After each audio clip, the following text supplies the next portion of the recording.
NACDL is the association of the nation's criminal defense bar.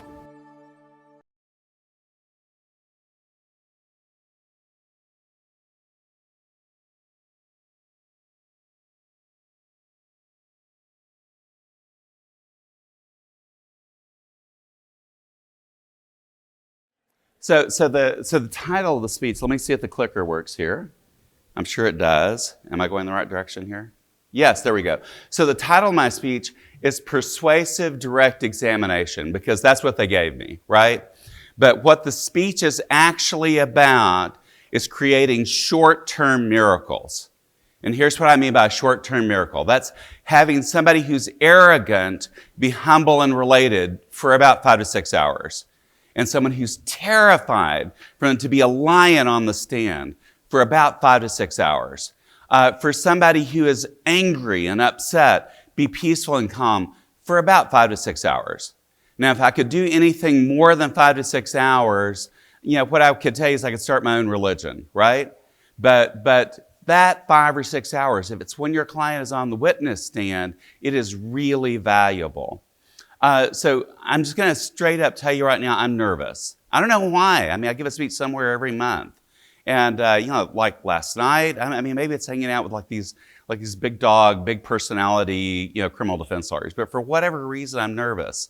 And so it's actually perfect, though, because does anybody here have a client who's nervous before they testify? Okay? And they say that the number one fear in America is public speaking. It beats snakes and death. So by that logic, you would rather be in the casket than giving the eulogy. And so one of the things that you can tell your clients, I tell clients every time, is the point of the exercise is not to kill the butterflies in your stomach, but to have them fly in formation. So having a little bit of nerves is a good thing. It keeps you sharp, right? And the other thing I will tell you is, and I just demonstrated it, is that what balls you up is not being nervous. That's not what balls you up so that you can't testify or speak well. What balls you up is being nervous and pretending that you're not nervous. Now, there's probably a psychologist that could talk about the strain that it puts on your brain, to try to pretend something, then also give a cognitive overload. But that is my first tip for you today. Now, a lot of people say that there's no formula to having a witness do well in direct examination. And they're wrong. Here's the formula. So here's the deal. If you change someone's context, how they look at the world, that will shift their internal emotional state. Remember we said arrogant, humble and related, angry, peaceful and calm, terrified, confident. And that increases the probability that a litigant is more credible and likable. And if your client is more credible and likable, then that increases your chance of winning. And so here's what I would say. It's every year I have a little bit of trouble with the whole ethics credit thing because I give speeches all over, but I never have any ethics part. But here's the one part of ethics I get really clearer, and that is zealously representing your client. And I got that one down cold. And so everything I'm going to tell you today is organized around winning for your client. But here's one thing you want to need to know. It's really not how, a lot of times, my client's not that smart. Does anyone want to guess of the people I have to testify who are the worst? Because I over-exaggerated that story. And if I never done that, we wouldn't be in this mess. Those guys would never be in Rio, or were in Rio. None of this would have happened. And it was my immature behavior. Not a great witness, right? And a wonderful swimmer, amazing, not really smart, okay? Did you ever see that email? I honestly may have. I'm not denying that I saw it. But it's what happens moments later that brings the interview to a halt. What you can't see during this interview is my news director behind me, You also can't see a woman named Mary Spate, who asked my boss to promise not to use that portion of the interview. When he says no, she interrupts our interview. Well, I want to point out, I need to talk to Jen Starr, to Jen Starr. Okay. Okay. I need to talk to you, sir. Okay, do you ask great questions? Okay, great. Can I ask you one more question? I have got to talk to you. Okay. Okay. After a few minutes away, the two returned. What a terrible She witness needs to ask prep. you that question again. Whether you do it on camera or not, it's up to you. I just want to make sure it doesn't end up misedited. Okay. We ask Star again, and he answers, but turns to Spate apparently for coaching. All I'm going to say is I honestly have no recollection of that. Of seeing any email? Is that okay? Don't look at me, look at her. How terrible is that? Turn to your witness coach and say, is that okay? and here's what I would tell you. Ken Starr is brilliant, right? Like he's not a good, like, yeah, I'd say, is this being recorded? Okay. But not necessarily, I'm not a fan of Ken Starr necessarily, but he is brilliant. And that was just as bad as it gets. So you need to sort of try to get some kind of sense about where your witness is at. Okay, so does anybody have any clients like that? And so what, by the way, as a group, as a profession of people that I've had to prepare to testify, what do you want to guess is the worst? Lawyers. It goes lawyers, doctors, and then CEO engineers are third, right? They're sort of tied. But yeah, that's actually typical. So here's the thing is, like a lot of the cases I work on, we get to do focus groups. And it's probably unlikely you're going to get to do a lot of focus groups on your case. But you want to try to figure out how to get some kind of read on the person. And in a focus group, what we would do is we play a short clip of a witness from a sworn deposition. We're not doing it for content. We just do it to get the feel for the person. And we ask people, hey, how do you rate this person? Believable or very believable? Likable, not likable? Clear, very clear? Not persuasive, very persuasive? And I don't know exactly how to get that in your practice, but I want you to start thinking about, is there some way I can check from somebody other than me, and preferably not a lawyer, staff member, somebody, to check in without violating your attorney-client privilege or exposing your client, but also getting some kind of read as to how do other people, somebody who's likely to be on a jury, because how many people here actually have people, have juries of 12 lawyers? Has that ever happened? Here's what I'll tell you. I give a lot of speeches on jury selection, and here's what I'll say. If a lawyer ended up on your jury, somebody made a mistake. Okay, I've done it about 4 or 5 times, and I've picked over 300 juries. So what a lawyer thinks about your witness is not terribly important. But here's the poll. Here's the thing: is 1 in 4 Americans think that Kavanaugh told the complete truth. So there's some people you're not going to reach, right? And during jury selection, you got to get rid of those people. But 3 in 4 Americans thought, that means that 3 in 4 Americans thought they lied, right? So let's talk about how you do this, how you shift somebody. So the first thing that we want to talk about is everything I do is based in logic. And so now here, that's not entirely true. I had these voodoo candles. I don't know where you're from, you may not have them. If you go to a Mexican grocery store, they'll have candles and they'll have like law stay away with the justice on it. And I will light voodoo candles for my clients. But other than that, everything else is going to be based in pure logic. And so these are Venn diagrams. And so I should probably get a picture of my voodoo candles. But a Venn diagram is you do 2 circles. And what Venn diagrams do is you can either separate things or you can see where things overlap. But it's just to be able to distinguish one thing from another thing. So you notice I have winning at the top. And I want to make really clear with all my clients at the beginning that what I'm committed to is winning the case, all right? I'm not committed to things being fair. I'm committed to the person who hired me to win, all right? And I want to get them on board too. So here's the thing. So one of the things I want to point out to you throughout this presentation, and I brought a legal pad to do this, is that you actually draw circles with your client. So I get these, what I call legal pads. At some point they started making them shorter. but it makes it easier with the legal pad. And I draw 2 circles. Man, those are terrible circles, but nobody can see. Okay, I've drawn 2 circles. I represent that I've drawn 2 circles. In one of the circles, I write the word doing. In the other circle, I write the word being, okay? Because doing and being is going to be simpler for your client. But what we're really talking about, we're talking about action and your internal emotional state. So I'll demonstrate doing or action. So I'm going to pick up the pen. I'm going to pick it up 3 times. I'm going to ask what's my internal emotional state each time that I pick up the pen. Okay, so this is the first one. Second one. The third one. Okay, so how was I being? What was my internal emotional state the first time I picked up the pen? Cautious, careful, yes. And the second time, I'm sorry, what? Angry, got it.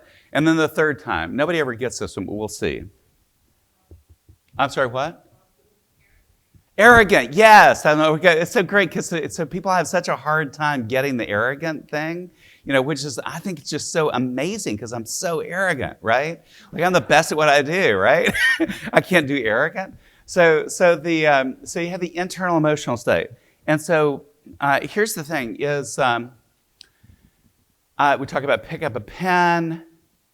First time I was angry. First time I was careful. Second time I was angry. Third time I was arrogant. Like, really great job. Nobody ever gets that, which is a comment on my acting ability. But here's the thing is whenever your clients are on the witness stand, they're not picking up pens, they're saying words. So the action or the doing is the words that are coming out of their mouth. So here's the thing is I was raised in Odessa, Texas. Does anybody know where Odessa is? So how do you know where Odessa is?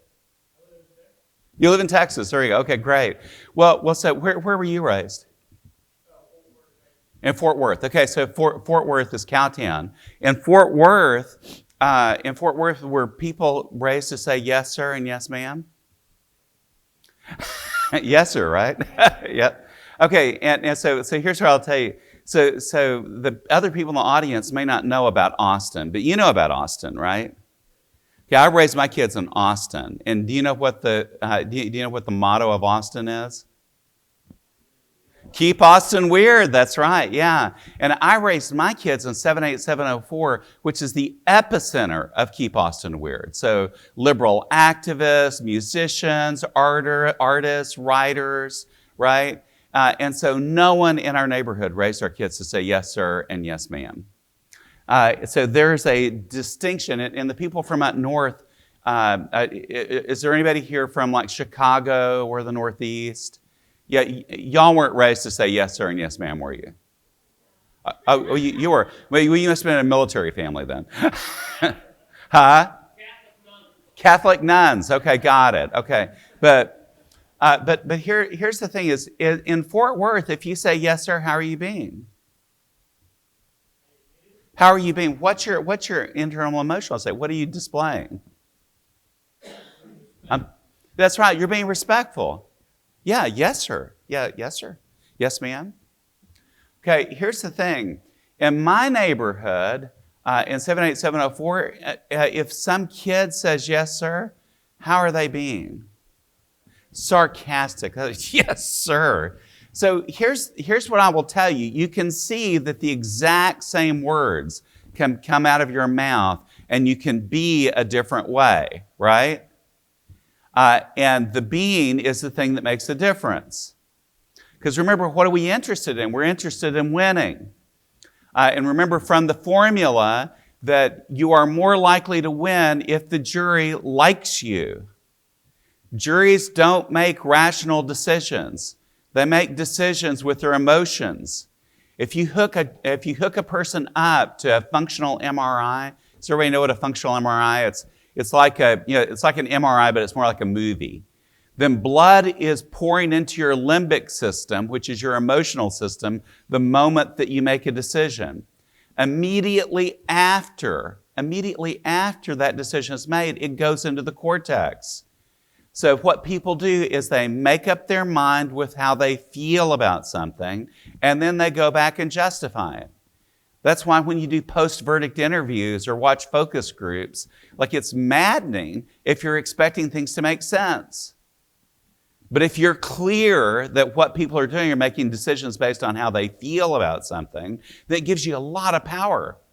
And how people feel about somebody has more to do with how the witness is being as opposed to the words that are coming out of their mouth. Now, we're going to talk about doing. Don't worry, we'll get there, okay? But I just want to let you know that this is the most important part. So great, Robert, you told me, like newsflash, my client who's charged with assault, getting on the stand, being angry is a bad thing. I am so glad to know that. I came all the way to Philadelphia to find out that my client getting on the stand and being really angry with whoever talks to him is a bad thing. So, of course, I'm not going to stop there, right? Did everybody already know that? That if their narrative is that you're an angry, violent, bad person, and then the person gets on the stand, they're angry, that helps their narrative and hurts yours, okay? So we're not going to stop there. We're going to talk about how you actually transform that. So here's the next circuit, and I'm going to do this just because I want to model this, because this has to be visual. You have to actually do this with your clients. You have to draw things on a piece of paper. And I have stacks and stacks of legal pads that have this. So I've written fact and story. Now for you, I'm doing objective data and interpretation. But for your client, you want to put fact and story. And everybody can get this. Like people with very low levels of intelligence will get this. And I mean, sometimes it's harder to get through with people who actually have a lot of education, to tell you the truth, because they're so committed to their stories. And so you separate out objective data, which is something that it's a fact. It's not up for discussion. And then there's subjective interpretation. So you have facts and you have subjective interpretation. So I'm going to give you an example. So on all of my cases, one fact is true, and that is my client is in a lawsuit. But when I say my client is a lawsuit, I mean Monday. I mean this Monday, I'm picking a jury back in Austin, right? I mean, it is on, And on all of those cases, all of my clients had the same story. And it's really interesting because at this point, I've picked a jury or done witness prep on every kind of case that you can try in front of a judge, a jury, and some arbitrators, right? Oil and gas cases, contract cases, murder cases, white-collar crime cases, and every kind of client, like people who make less than minimum wage, who've been catastrophically injured in accidents, and 5 or 6 billionaires. Okay, so they all have the same deal, no matter how much education they have, and that is they have the subjective interpretation, or on your page, which you'll write on your page, story. I should not be in a lawsuit. Has anybody here ever had that happen? I should not be in a lawsuit, right? They should offer me a better deal. My Sally murdered somebody and they offered him probation. Why can't you get me probation, right? Yeah, I should not be in a lawsuit 100% of the time. I had a client one time, there was not enough for him to have money in Belize and the Cayman Islands and Switzerland. He decided that he needed to have his own Swiss bank. And that's not a problem. It's not against the law. What is against the law is checking the box on your taxes saying that you don't have money in foreign countries and then not filing an F-bar, which is an additional crime, right? Do you know what he said? He said, I should not be in a lawsuit. I'm just a businessman trying to build something. This U.S. Attorney's Office trying to pursue this is ridiculous, okay? So my client's in a lawsuit. I should not be in a lawsuit 100% of the time. Every time I say, is this the one? Is this the one? And it's never the one. They always think they should not be in a lawsuit. Now, here's the thing about all of my cases too. is lawyers will ask questions and there will be a particular tone in the lawyer's voice. Okay, and that is a fact. Do you expect this jury to believe that you, etc., right? And here's what I will tell you, is that all of my clients have the same subjective interpretation. They should not be mean to me, that prosecutor or that other lawyer. And this is the thing that's interesting, is like a lot of my bread and butter is doing witness prep on high conflict, high value divorce cases. And so, by the way, does anybody know why cannibals will not eat divorced people? They're bitter.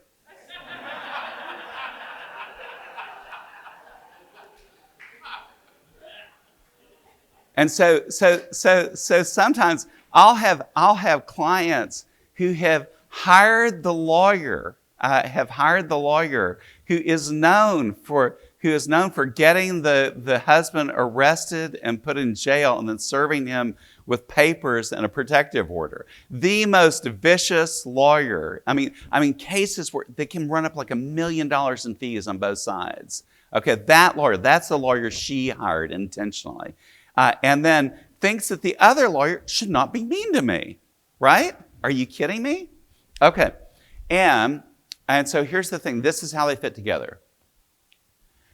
So how do you think it goes to be in a lawsuit and have a story that I should not be in a lawsuit? What does that produce as a way of being? It's up there, but I'd like to. I hit the switch too early. It's upset and angry, right? Like you're in an argument with reality, okay?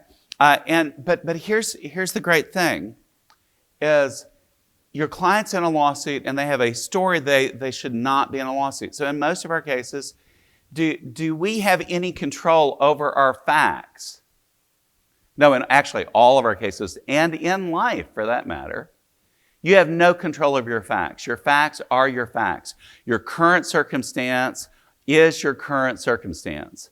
If I had $10,000 for every time that I said, there is no time machine, we can't go back in time, you are where you are. Oh, wait, I do. But you do that every time, okay? Is that you do not have control over your facts. Do you have control over your subjective interpretation or your story? I'm sorry, what? Yes, but only if you put it on a piece of paper and can distinguish it as such. So if you have them overlapped of the facts and the story, you cannot distinguish it. You have to carve those things out on a piece of paper where you can look at it and go, oh, that's a story. That's not real. And it's something that makes me upset. And being upset reduces my chance of winning and being free in your client's cases. You have to tie it to something at stake, and it has to be that simple. You put an X on it. I've got stacks of forms where I've put a big X on I should not be in a lawsuit. I should be in a lawsuit. This is the way we resolve disputes in America, not through pistols at dawn, not through drawing straws, not through flipping coins. We resolve disputes in America through lawsuits. I had a client from Somalia, and I explained this to him, and he goes, oh my gosh, that's great. Because do you know how they resolve disputes in Somalia? It's AK-47s. Like his entire family had been wiped out by a rival tribe. And he said, oh, this is great. Here's what I will tell you. In many of my cases, and most of them actually at this point, if we didn't have lawsuits, someone would get killed because my clients have killed people, right? And I have clients who have walked away after killing people, and there's no blood feuds because we had like a trial and everybody sort of walks away and accepts it. So lawsuits are great. Now, everything I just said is a story, right? That's subjective interpretation. It's a story also. But that's a story that has you be peaceful and calm. Lawyers will ask questions. There'll be a tone in the lawyer's voice. The lawyer's just doing their job. That's what they're supposed to do. The lawyer's going to do what they're going to do, and that's what they're supposed to do. They're not disrespecting you. They're doing their job. I will be doing the same thing to the police officers on the case. And then they can be peaceful and calm. And I will tell you, this works day in and day out. And with every issue you have, they should not lie. They're up there lying. People lie, right? Why are you upset? I had a client one time call me up and he was being falsely accused of sexually assaulting his daughter. And I'd worked with him, and then I'm never there I pick the jury, then I leave. And it was actually on my way to Boy Scout camp with my son. And I get a call from him, and he says, how are you doing? And he says, I'm not doing worth a damn. I said, why? He says, well, my wife, my soon-to-be ex-wife, is up there lying about me. And I said, she's lying about you? Okay, well, so why are you upset? Because she's lying about me. And I said, okay, I get that she's lying about you, but what I don't understand is why are you upset? He's lying about it. I said, do you know where you are? He says, I'm in the Travis County Courthouse. I said, well, do you know what you're doing? He says, I'm getting a divorce. And I said, yes, you're divorcing that lying anyway, I won't say the word. Okay.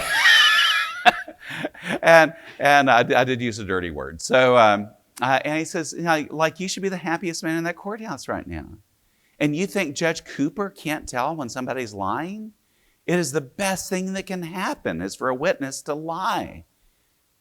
Like every time they lie, I don't want you to actually mouth the words, thank you, but everything short of that. So it is a shift of context, and that has you be peaceful and calm. And you can do that on every issue. So I'm going to go back to the formula. If you shift someone's context, that shifts their internal emotional state, that increases the probability that your litigant is going to be more credible and likable, and that increases your chance of winning.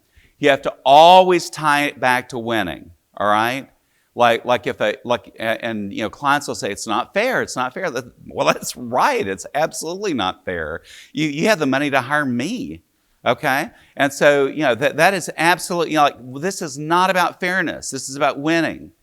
Fairness is a story. You've got to give that up because it's going to have you be angry and upset. You've got to get focused on getting you through this. So this is a beautiful cake here. Ever so often I'll have clients who'll say to me, I get it. I'll be good. You just, I'll be your puppet. I'll say what you want to say it. I'll say it like that.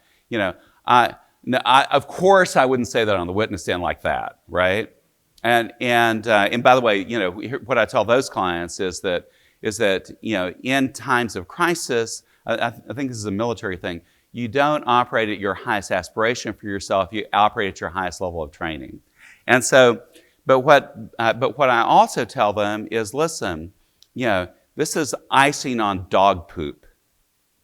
Right? Like, oh, what a beautiful cake and the design and, the frosting and everything. But what's that I smell? So you really have to shift the context. It can't be, okay, I'm going to pretend. You have to actually have the person take responsibility and actually get clear that how they are looking at the world is going to have to shift in order for them to win. So now we're going to get into some doing stuff, all right? These are the 3 rules. Rule number 1, tell the truth, okay? So why do I tell clients to tell the truth? Has anybody ever had a client lie when it hurts them, whereas they just told the truth? It's you have to tell people because people in crisis will sometimes lie about stuff that if they just tell the truth, it's not a problem. All right. Now here's the corresponding rule, I write these out for clients on a piece of paper. Telling the truth doesn't mean tell everything you everything you know. Telling the truth doesn't mean tell everything you know. This is what my mother would say to me when I was a kid, because this may be shocking, but when I was a child, I talked a lot. And I had a shill in the audience, but I don't see him. Where's my shill? By shill meaning give me an example. He's not here. I don't see. I said you need to be in the front. Well, there's a guy who had a great story about a client that told everything he knew as opposed to just telling the truth.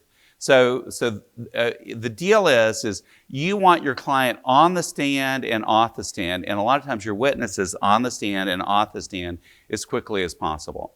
You don't want the show to be about them. You don't want them to be the protagonist in your story. This is a good way to get clear that everything you put on the stand, you want to ask 3 questions. What's the intention behind the communication? What do we want to accomplish through this communication, right?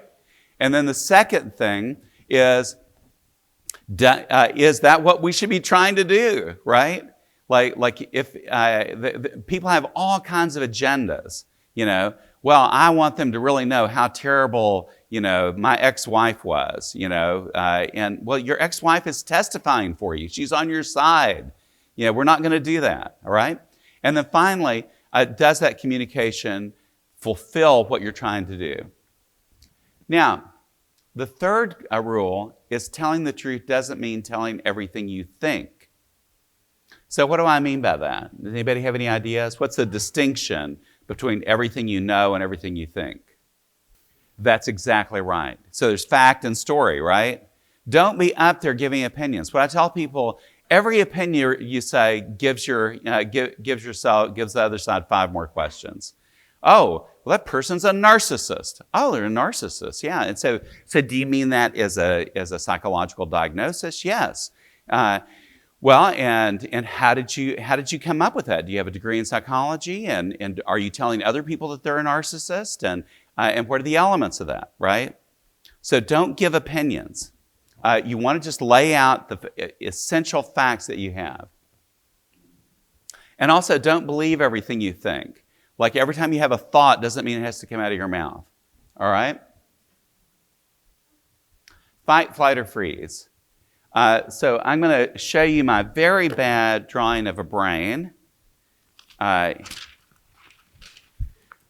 draw this for clients, all right? I just want to make this very clear. So it looks like a kidney bean with a little line here, all right?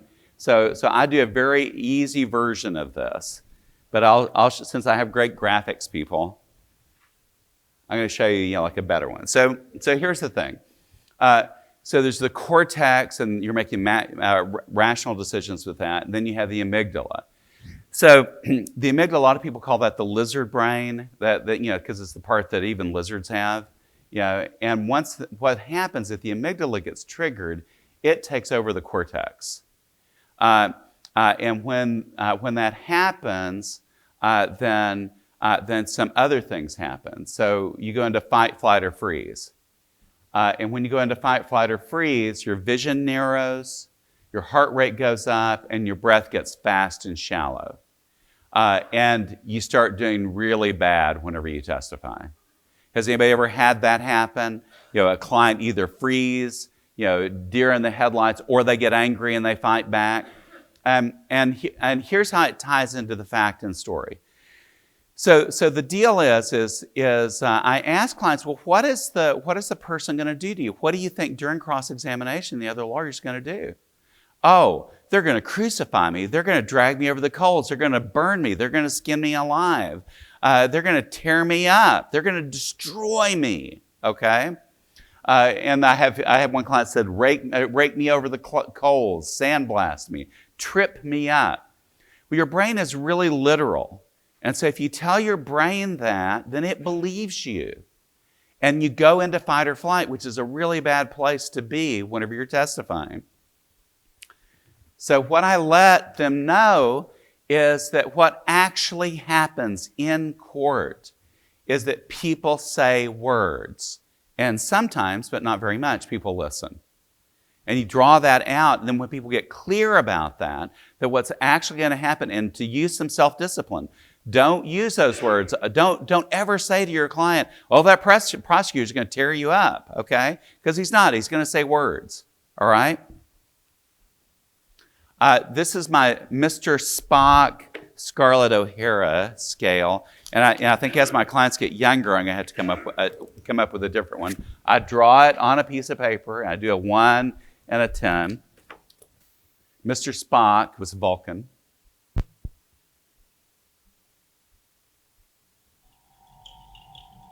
logical. Flawlessly logical. Okay, so I have clients like that. Do you love your children? Well, I feed them and clothe them, and I would say that logically I probably love them. Yes. Okay. I had a client. Those are typically be the engineers. That are charged with sexual assault. Their children, but then like one of my clients just said. Yeah. Oh, you need me to be over here. I'm a one. And you need to be over. Yes, you got it, but let me finish the scale. Okay. And then we've all had this client too. As God is my witness, they're not going to lick me. I'm going to live through this, and when it's all over, I'll never be hungry again. No, nor any of my folk. If I had to lie, steal, cheat, or kill, as God is my witness, I'll never be hungry again. They didn't read me my rights. They didn't give me a chance to call my lawyer. Get this case dismissed. I had to wait 24 hours before I made bond. Okay. Where were you? You're supposed to see my lawyer. Okay. So actually drawing it on a scale helps people, right? Remember Judge Kavanaugh says I'm starting at 15, right? 15 is not a good place to start. So here's a really helpful skill to work with on clients. So reporting as distinct from reliving. And it's not that one is right, all right? But you want to have this distinction of reporting versus reliving. There are some situations where you want your client to report what happened and not relive it. And that would be, for example, an assault, right? So I'm going to tell the story a couple of different ways. I'm going to relive it first. Well, I came home that day. It'd been a long day. I was really tired. I walk in the door and my wife, just right away, she comes, she just starts in on me. You SOB, you were with her, weren't you? Let me see your phone. I want to see who you're texting. And I just try to keep my cool, And I'm just going to go in the kitchen. I just ignored her. And then she says, you think I've got to put up with this? You think I'm going to put up with this? And I just kept my cool. And I went in there, I got something to eat. And then she grabbed the phone out of my hand. And then I reached over and I grabbed my hand back, and then she called 911. Okay, true story, right? So was I reporting or was I reliving? Okay, so what do you think would have been better? To relive it or to report it? Because their narrative is that my guy is an angry person, right? And how is he being when he demonstrates how his wife was? An angry person, right? And so that would be a better situation where I came home, I was really tired, and I'd been working late, and she came in, she started swearing at me. And she was, and then her voice got really loud. She was really upset. She was yelling at me. She was accusing me of having an affair. And I just thought the best thing to do would just be to ignore her. But then she followed me into the kitchen. When she followed me into the kitchen, I turned around and got a text message, and she ripped the phone out of my hand. And then I went back and I grabbed the phone back from her. And then she called 911. And then I cooperated with the police when they got there. All right? So that's a situation where you need to report as opposed to relive. All right? Now, I'm going to give you a situation where reliving was important. I had a client who went down to the Rainy Street neighborhood in Austin, Texas, one of the many wonderful places to drink and listen to music in Austin, and then proceeded to drive to her boyfriend's house. On the way to her boyfriend's house, heard a loud thud, and this is how she was telling the story the first time. I was proceeding up 15th Street. I heard a loud thud. I didn't know what it was. I turned back around. I put my headlights in it. I didn't see anything. And then I drove home. The next morning I woke up and I realized my windshield had been smashed, and I went to work. And then I was arrested at the Capitol building because she was working in the Capitol building. Okay? So if she had told that story that way, then it would have fed into their narrative, the prosecutor's narrative, that she was this entitled, rich, conservative person who didn't care that she'd killed somebody. Okay?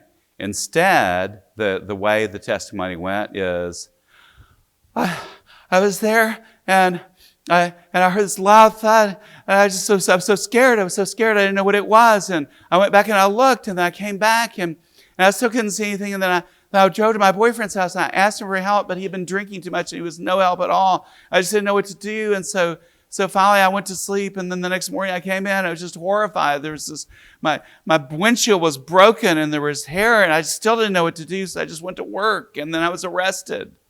Okay. So not guilty to intoxication manslaughter, not guilty to failure to stop and render aid, guilty to negligent homicide, which is in Texas a state jail felony, and then got probation. Okay? And so if she had testified as a robot, reliving it, then that would not have gone well. All right? Now, we got a really great jury for it too. But you want to make that distinction and make a judgment as to whether or not your client should actually relive it or just report on it. Okay, so pretty much everything I talked to about before has been sort of in the world of being, okay, right? Like how you're being. It is the most important part. But I do want to talk about some action or some doing. Man's heart stops as speaker turns to ask audience to turn to person next to him. So my favorite is the onion, right? And so, yes, I'm going to ask you to turn to the person next to you. Here's the first thing you have to do is it begins an initial client interview. And you have to listen. And we're going to do a listening exercise. And the reason we're going to do a listening exercise is lawyers are terrible at listening. And this is an exercise where you can get really good at it. I mean, I could give you another one. The other exercise is go home and say to your spouse, honey, how was your day? And then the person talks, and you say, tell me more about that. I'm interested in what you have to say about that. And then the person talks, and they say, how did that make you feel? And then the person talks some more. And they say, what I hear you saying is, you repeat part of it back to you. The only problem with it's a really good exercise. I actually am asking everybody to do that. It may save your marriage, but the problem is you get, who are you and what have you done with my husband? Or what are you up to? But it's really funny because people ask me, it says, man, you're a jury consultant. You're like bull. I mean, can you read people? You know, can you read my body language? What am I thinking right? Can you read minds? What am I thinking right now? And like, not only can I not do that, I don't believe anybody can do that, because in order to be able to read somebody's body language, you have to know what their baseline is. And you're not going to know what the baseline of 60 to 100 people, which is how big my panels are, But what I can do is I can listen to the words that come out of people's mouths. And that is such a rare quality among lawyers, it looks like a miracle. Like I'll be saying, we'll say, hey, we're not going to strike that person. Why are we going to strike that person? Well, because his best friend's wife died of undiagnosed cancer, and he's still upset about it. And this is a med-mal case. And I said, well, how did you know that? Because he said it, okay? So you're going to find a partner. I'm going to go through this first, all the instructions, and we'll go back and do it. And then you're going to pick an A and a B. And A is going to ask B, what do you love about your life? A is going to listen, and then when B is finished, you're going to wait a few seconds. And then A is going to say to B, what I hear you saying is that you love X. And then you go word for word. All right? And so you want to keep, this is really hard to do, so you want to keep what you love about your life somewhat short, okay? Because it's hard to do anyway. But it needs to be more than one or two words. Don't just say kids, all right? And then the person says pass or fail, all right? And so I'm gonna demonstrate it, okay? So you have a friendly face, so I'm gonna ask you. So what do you love about your life? So what you love about your life is that you get to manage your time to do things that you love. Pass. Okay, got it. Well, I'm a professional, so. So here's what this does. What this does is it makes you get really disciplined, because what people mostly do when they think they're listening is they're planning what they're going to say next, or they're judging or assessing what the other person's saying, okay? Or they're putting it through some kind of filter. But if you have to actually repeat it back word for word, you get really good at it, okay? And so could y'all be partners, and y'all be partners, and everybody else find partners? Does everybody understand the instructions? Okay, ready, go. So who got it perfect? Yeah, man, this is hard, okay? So really practice this, okay? Actually set aside time in your day and in your offices to practice listening, and then practice it with your clients. What I hear you saying is, and then get it back word for word. Couple of things happen. First thing that happens is you actually listen. The second thing is the person you're listening to understands that you're listening to them, that you're getting it, okay? And don't put it in your own words. Don't summarize it. Because when people hear their own words said back to them, by the way, this is really great in voir dire. If you're trying to get a strike for cause and someone says, well, I could be fair. Well, what my card says is that you said that you were raised to believe that police officers are to be relied on and trusted, and that you respect and admire police officers. They know the consequences of perjury, and that you simply would have to believe a police officer over somebody who's not a police officer. Are my notes accurate? Were you telling the truth then? So isn't it fair to say, although you would try to follow the judge's instructions, given what you've told us, that's just not possible in this case? You can't do that if you just have some kind of generality. They'll just say, oh, you're putting words in my mouth, because you are, okay? So you want to practice this if you don't do it right. Okay, power of the period. This is a drill I do with every client. And I have to get my phone out to do it because I use a timer. One time I did this at a seminar years ago, and the guy who was introducing me is sort of a goofball, and really good lawyer, but one of those big personality lawyers that you don't have as much anymore. Yeah, you know what I'm talking about, the Warren Burnett's, the Racehorse Hayneses, one of those kind of guys, right? And he thought it would be funny to just see how long I would go. And so I told him 1 minute, and he didn't do 1 minute. He just kept going and going. And so we're going to do 1 minute. I've got my timer on. This is going to be a little uncomfortable. That's the reason I want to let everybody see this, okay? So we're not going to talk for 1 minute. Ready, set, and go. There we go. So it was a minute. Was anybody uncomfortable? No, you're uncomfortable? Yeah, I love this exercise. I could just do this for hours with you guys. I just love y'all. And so, but most people find it uncomfortable. Like they want to fill in the gap. Okay, so it's very important for your clients to be able to give their answer and then stop talking and put a period at the end. That heard about the guy who had the right to remain silent but not the ability, and so you actually want to practice, because here's the thing. Is people know what they're doing. We'll use silence to get people to come through, right? Because people is uncomfortable to fill out the silence.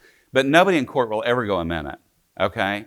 And so if you can go a minute with your client, then at that point they'll know. By the way, if you can go a minute, like ask a question of a potential juror or witness, then they'll fill in the gap too. So it's a super good skill. So turn to your partner. And it's not a staring contest. You can blink, okay? But we're not going to talk for 1 minute, okay? But don't, so everybody understand the drill? You can blink, it's not staring. But, okay, ready, set, go. Okay, so was anybody uncomfortable on that one? Okay. So yeah, 5 minutes, okay. So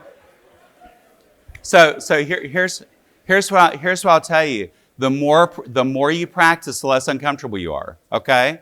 And you have to be able to, in order to ask your client to do this with you, you have to get to where you can do it too. But does everybody see how powerful that is? Like if you can get a client to do it for a minute, and say, hey, listen, there's going to be some silence, and you just stop talking. Okay, so speaking of stop talking, I got like 5 minutes. Mind mapping. So every time I start a case, I say, okay, hey, listen, what do I need to get from this witness? And we just start writing down in a way like this, on a pad, all the different ideas that come to me in no particular order. You don't want to do it from top to bottom because that's not the order that you necessarily need to give the testimony. So you put every idea you have of everything that you want to talk about in a mind map. And then you make a decision as to how am I going to present the information. Am I going to do a high impact direct, or I'm going to put things out chronologically? So chronological, state your name, where are you from, etc., right? Did you get married? How are your kids? Or you can say, did you kill your wife and boyfriend? And state your name for the record. That could be the first question. My recommendation is, a lot of your criminal cases, you want to ask that first question because we know from focus groups that everybody's attention is there for about 5 minutes at the beginning of witness, and then someone drifts, okay? The purple box. There are some things that are the purple box, all right? That anytime you're talking about that topic, you're losing. So don't spend a lot of time talking about that topic. Anybody who ever represents somebody who's a motorcycle club? Motorcycle club, okay, great. Club, not gang. Man, don't make that mistake. And they want to tell you like how great it is to be a bandito. And they keep talking to you about how great it is to be a bandito and to be among men. You go, great. Well, and they'll, at some point they'll convince you. It's like, wow, maybe I should be a bandito, right? But when I would tell you that's the purple box, anytime you're talking about your client being a bandito, you're losing with the jury. We're not going to talk about how great it is to be a bandito, all right? But we're going to talk about how they shot you first, how the Cossacks shot you first, okay? Because we're winning when we're talking about self-defense. A clean apology. I do this with my corporate defendants all the time. I'm sorry we killed the 12-year-old. I realize how devastating it must have been for your family to have lost lost your daughter. I promise it will never happen again. And these are the structures that I put in place to make sure that it never happens again. We have new safety procedures. And then you put a period at the end, you stop talking. But you're really in the wrong place and really you didn't suffer that much, or, okay, you stop talking, okay? I'm sorry I had sex with prostitutes. I realize that it's terrible to our relationship and also because it exploits women. I promise it will never happen again because I'm going to Sex Addicts Anonymous. I'm sorry that I was driving drunk. I realize that we suffered because I created danger for everybody around me. I promise it will not happen again because I've been to AA every day since then. And then you stop talking, all right? I'm going to talk about cross real quick, even though we talked about direct. These are all your cross answers. Yes, no, I don't know, I don't remember. Yes, but may I explain? No, but may I explain? That's somewhat true, that's often true. That'll get you through most cross-examinations. And the most important part is the period at the end of those sentences. Cognitive dissonance. Your clients a lot of times will say, oh, I got to fight back. No, here's the thing. The best thing that happens to you is whenever the prosecutor is mean to you. If the prosecutor is mean to you and you fight back, there's no cognitive dissonance. Nobody has to protect you. If your defense lawyer comes in and protects you, objection, he's being mean to my client, which is not a legal objection. But then there's no cognitive dissonance. If the judge steps in, then there's no cognitive dissonance. I've seen that happen exactly once. But here's what I'll tell you. If the prosecutor is being mean to you and nobody comes to their aid, the jury has to come to your aid. They're going to identify with the witness, and so that's the best thing. So that's one of those times where you say, thank you so much. You showed up and was a jerk today. I was afraid that you were just a jerk outside the office and not in court, but you showed up as a jerk. Best thing can happen. Okay, so this is our last deal. Some of our clients are sort of physical. Can I have? Could you be my partner for this? No, I was talking. So what I want you to do is just if you come up on the stage, so everyone can see. And I have to be careful here because here let's go over here. So I want you to punch me, but I don't want you to actually punch me. I want you to do it like this, like step through it. Okay? So do boom, but you step through with the foot. Okay? So it's the same, yeah, like same hand right there, same hand fence. Boom, boom. That's what your clients want to do, right? And so go ahead and step through. Oh no, don't hit me. That's what they think you're asking them to do when you say don't hit back. All right? Go ahead and hit me. Oh no, run away. Which you can't do, okay? So go ahead and really come through, okay? Oh wow, look at that. I'm off the line of attack. I didn't hit back, but I'm going the direction he is, okay? And so that's Aikido. Thank you so much, yes. And some of your clients are kinesthetics. And if you could just learn to do that one Aikido thing, you can like get them clear that, hey, I'm not asking you to let them beat up on you. I'm asking you to be smart so we can win this case. All right? Thank you so much. Y'all were awesome.